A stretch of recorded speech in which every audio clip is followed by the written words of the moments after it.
तो अब सूरत हाल ये है कि दो चीज़ें होगी ना, एक तो वो ब्लैकमेलिंग चेयरमैन की छुट्टी होगी, जो ब्लैकमेल्ड हो रहा था चेयरमैन वो छुट्टी होगी, जो बंदा उसको ब्लैकमेल कर रहा था इमरान खान उसकी भी छुट्टी होगी, और ऊपर से नैब के कानून के अंदर भी तरमीम होगी। पहले कानून ये कहता था फरवा कि तुम्हें मैं पूछता हूँ कि तुम्हारे पास इतनी अच्छी कमीज़ें कहाँ से आती हैं, तुम्हारे पास पैसा कहाँ से आया ये कमीज़ें खरीदने का, इसका मतलब है कि तुम करप्ट हो। तो आज का जो कानून है वो ये कहता है कि आप मुझे पूछती हैं कि अगर मैं करप्ट हूं तो आप प्रूव करें ना कि मेरे पास कोई पैसा आया कहीं जाली जगह से। पहले ये था कि आप प्रूव करें कि आपके पास पैसा जो है वो कहां से आया और कहां नहीं आया। इल्जाम भी मुझ पे और साबित भी मैंने करना, साबित आपने करना है इल्जाम आपका। अब ये है कि इल्जाम मैंने लगाया तो मैंने साबित करना है, तो कानून भी अब तब्दील हो गया। तो उस सूरत में इसीलिए भी आपने देखा कि 50 के करीब नैब के रेफरेंसेस जो लोगों के खिलाफ थे, जिसमें सीनियर पॉलिटिशियंस भी थे नून लीग के और साबिक वज़ीर आज़म पीपीपी के, उनके खिलाफ जो रेफरेंसेस दायर किए गए थे उसमें यही था कि आप प्रूव करें कि आप चोर नहीं हैं। ऐसे है कि जी तुम चोर हो, तुम कहती हो मैं तो चोर नहीं हूं, अच्छा जी सबूत दें आप चोर नहीं हैं। अब ये है आप चोर हो, तुम कहती हो मैं चोर नहीं हूं, मुझे सबूत दें कि मैं चोर हूं, तो मैं कहता हूं वो तो मेरे को कोई नहीं है सबूत, मुझे तो आप शक्ल से ही चोर लगती हैं, इससे ज़्यादा मेरे पास कोई सबूत नहीं। तो अब कानून भी बदल गया है, सियासी हालात भी बदल गए हैं, नैब के अंदर भी तब्दीलियां हो गई हैं। नवाज शरीफ साहब वापस आएंगे, जब वापस आएंगे तो उन्हें प्रोटेक्टिव बेल लेंगे, मरीम नवाज साहिबा साथ लेकर आएंगी, उनके फिर प्रोटेक्टिव बेल मिलेगी उन्हें, फिर वो अदालत में जाएंगे, फिर नैब को बुलाया जाएगा, नैब आएगी, नैब को पूछा जाएगा जी सबूत दें कि ये एवन फील्ड जो केस पैसे थे वो नवाज शरीफ के थे, और तो वो नैब के पास सबूत कोई नहीं है, तो फिर नवाज शरीफ साहब को ये केस ख़त्म हो जाएगा।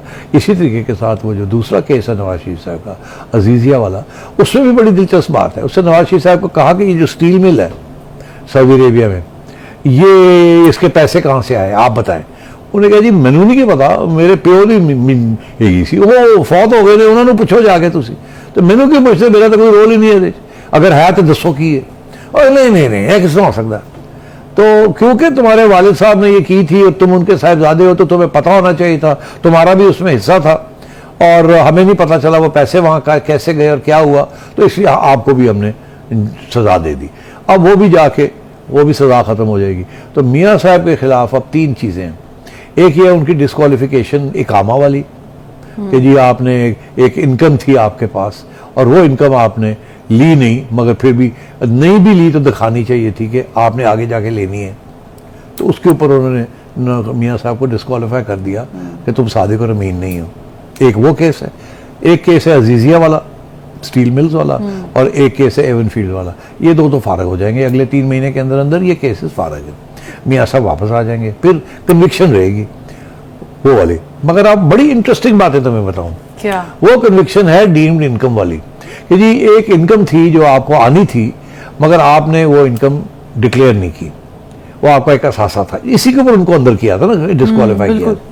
अब बड़ी इंटरेस्टिंग चीज़ है, एफबीआर कहता है, खुद कह रहा है अदालत के अंदर कि हाँ जी मानते हैं कि जो इनकम आपने अभी, फॉर एग्जांपल रेंट है, आपके पास 2 घर हैं, आप एक घर में रहती हैं, एक घर आपने किराए पे चढ़ाया है, ठीक, और 1 साल के लिए वो किराए पे नहीं चढ़ा।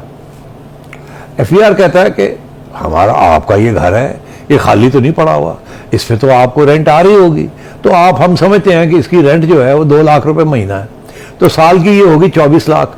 24 लाख के ऊपर हमने आपको 5 लाख का टैक्स लगा दिया। तो आप कहती है मगर मैंने तो किराए पे नहीं चढ़ाया। वो कहने लगे कमाल हो गया, अगर आप किराए पे चढ़ाते तो आपकी ये इनकम होती, अगर वो आपकी इनकम होती तो उसके ऊपर 20% टैक्स बनता है। तो ये भी अब हाई कोर्ट में चैलेंज हो गया है, डीम्ड इनकम, कि ये इनकम आनी थी जो आई नहीं, मगर हम उसके ऊपर भी अभी टैक्स लगा रहे हैं, डीम्ड इनकम। तो वो भी मेरे ख्याल छुट्टी हो रही है, ये जो पोजीशन है डीम्ड इनकम की, इसके ऊपर भी क्लैरिटी आ रही है। 100% मैं आपको आज लिख के दे रहा हूँ कि वो जो डिस्क्वालिफिकेशन है वो भी चैलेंज होगी, और ये सुप्रीम कोर्ट को रिविजिट करना पड़ेगा ये सारा केस, डीम्ड इनकम वाला केस और इकामे वाला केस। इससे बड़ी नाइंसाफ़ी इस मुल्क में नहीं हुई, भुट्टो साहब के साथ हुई थी, उसके बाद ये सबसे बड़ी नाइंसाफ़ी हुई है, जो कि एक चीफ जस्टिस और एक बनने वाला चीफ जस्टिस दोनों ने मिलकर ये इस किस्म की हरकत की थी, कंडेमनेबल इन द एक्सट्रीम। ये सब साफ हो जाएगा, आप देखिए।